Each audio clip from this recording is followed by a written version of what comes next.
Hi everyone! I'm going to show you how to put together your letter T flip book. These will be tricky in the beginning, but after doing a lot of letters, you'll be pros at this. You'll know exactly what to do. So the first thing I'd like you to do is to put your name on the line where it says name using a pencil. I'm writing Mrs. Bund. You write your own name. Oops, I broke my pencil a little there. There we go. The next thing I want you to do is to color your pictures just like I did.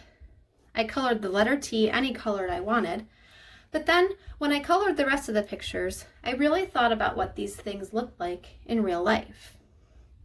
And I tried to color them the same colors that I've seen them be in real life. So this says T is for, and you've already learned that the letter T makes the T sound. So the first picture we have here is a tent, because tent starts with the T sound. T, T, tent. Now a tent can be any color, so I chose the color blue. For pictures that can be any color, it's going to be your choice, which is nice. The next picture is a telephone.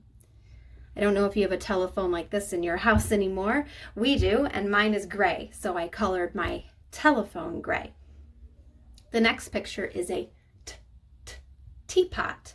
And a teapot can be any color as well, so it's your choice. I picked yellow and pink. The next picture is a taco. And tacos are a bunch of different colors. So I colored the shell kind of a yellowish brownish color. I colored the meat brown. I colored the lettuce yellow, and I colored the tomatoes and toppings red. The last T picture is a toaster. A toaster can also be any color. Mine is black, so I used a black crayon. But whenever I use a black crayon for coloring, I make sure I don't press too hard. If I press too hard, then I won't be able to see the lines of the picture underneath it, and it will just like a big blob. I won't be able to tell what it actually is. The next part for you to do is to cut. So you'll need your pair of scissors. And this is where it gets a little bit tricky. You're going to cut this big rectangle here, but you are not going to cut on this black line here. The tent needs to stay attached to this part. That's why you can see that I took a crayon and I traced all around this big rectangle. That green mark all the way around will remind me of where to cut, and I'll remember not to cut on that black line. I'm also not going to cut on this black line. Down here, I'm going to cut this big rectangle as well, but then I am going to cut on the green lines here.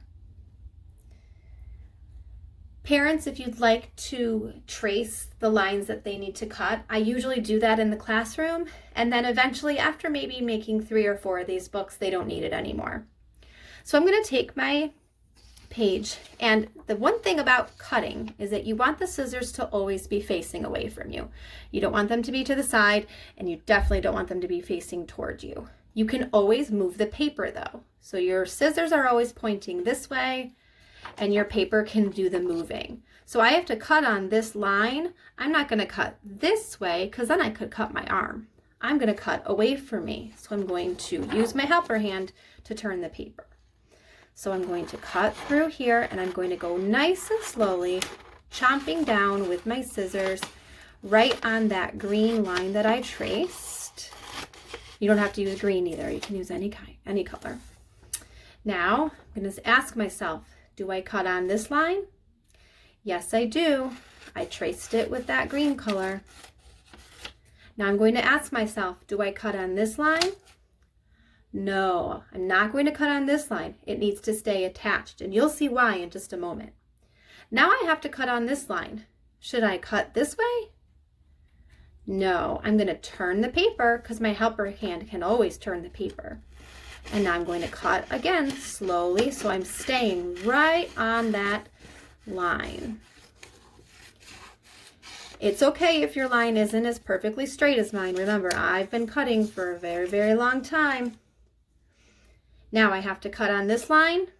Yes, I do. But should I cut this way?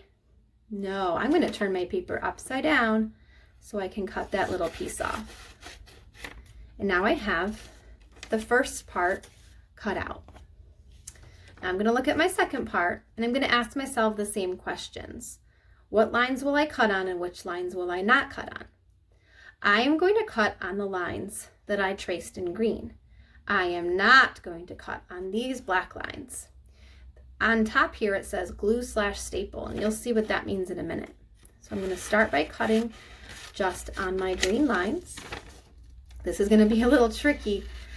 I could hold this little piece and try to cut this way because my scissors are going in the right direction, but I could cut my finger here, so I don't want to do that. I'm going to hold on the bigger part and cut on the skinnier part. That way I won't cut my fingers. I want everybody to stay safe. Okay, it's upside down, but that's okay because I'm just cutting. I don't need to have it be right side up. Turn it again. Remember to always have the scissors facing away from your body. Okay, I'm almost done. I just have 3 more cuts to make. 1, 2, and 3. Now I'll show you how to assemble these books.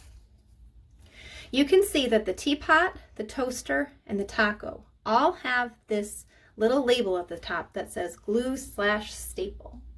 You'll notice that the tent also has that, but the telephone does not. That means the telephone is going to go on the top. So I'm going to take the telephone and put it on top of the teapot. Then I'm going to take both of those, put it on top of the toaster. And then I'm going to take all 3 of those and put it on top of the taco. Now I'm going to take those and kind of make sure they're nice and even so they're not sticking out like that. I want them to be all even. And I'm going to staple them on top of the tent. Now, if you don't have a stapler, you can use glue or you can use tape. With the glue, you'll just have to wait in between each one for it to dry. I just put 2 little staples, and now I have a flip book that I can read. When you're done assembling this, I would love for you to read it. And if you'd like to, you can make a video of yourself and put it on Seesaw. T is for telephone. T is for teapot. T is for toaster. T is for taco. T is for tent. There you go. There you have it. I hope you have fun making these. Good luck.